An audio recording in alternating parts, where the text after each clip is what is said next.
మరో breaking update చూస్తున్నాం. Ahmedabad air India విమాన ప్రమాదంపై సంచలన విషయాలు బయటకు వస్తున్నాయి. విమాన ప్రమాద ఘటనపై air craft accident investigation bureau AAIB ప్రాథమిక నివేదిక విడుదల చేసింది. ఇందులో కీలక విషయాలు బయటకు వచ్చాయి.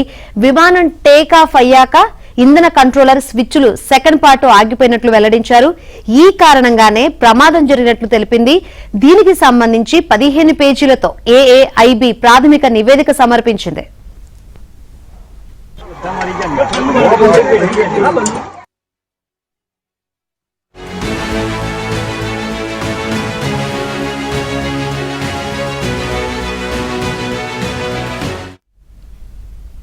టేకాఫ్ అయ్యాక 2 ఇంజిన్లు సెకండ్ పార్ట్ ఆగిపోయాయని, విమానం టేకాఫ్ అయ్యాక గరిష్ట వేగాన్ని అందుకుందని తెలిపింది.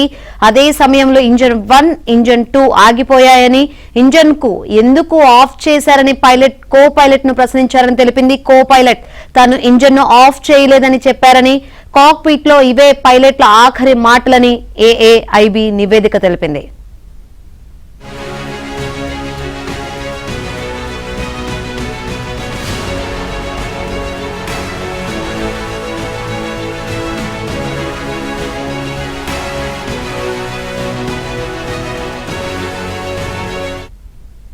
మధ్యాహ్నం 1:39 పైలట్లు మేడే కాల్ ఇచ్చినట్లు ఏఏఐబి నివేదిక తెలిపింది. ఎయిర్ ట్రాఫిక్ కంట్రోల్ స్పందించినా పైలట్ నుంచి రెస్పాన్స్ రాలేదంది.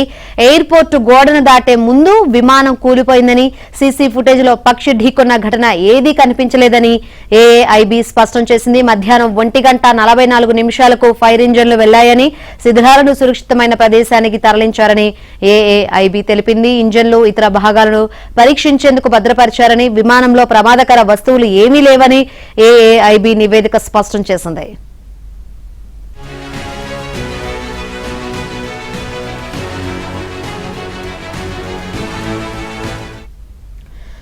గుజరాత్ లోని అహ్మదాబాద్ లో గత నెల 12వ తేదీన జరిగిన ఘోర విమాన ప్రమాదంలో 274 మంది ప్రాణాలు కోల్పోవడం దేశవ్యాప్తంగా తీవ్ర విషాదాన్ని మిగిల్చింది.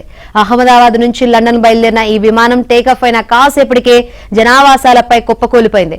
విమానంలో ఉన్న ప్రయాణికులతో పాటు జనావాసాల్లోని ప్రజలు కూడా మృతి చెందారు. మొత్తంగా 274 మంది అసువులు బాశారు.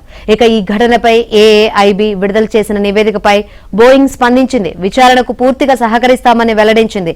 అహ్మదాబాద్ లో ఎయిర్ ఇండియా విమాన ప్రమాదంలో చనిపోయిన వారి చుట్టూ తమ ఆలోచనలు తిరుగుతున్నాయని విచారం వ్యక్తం చేసింది.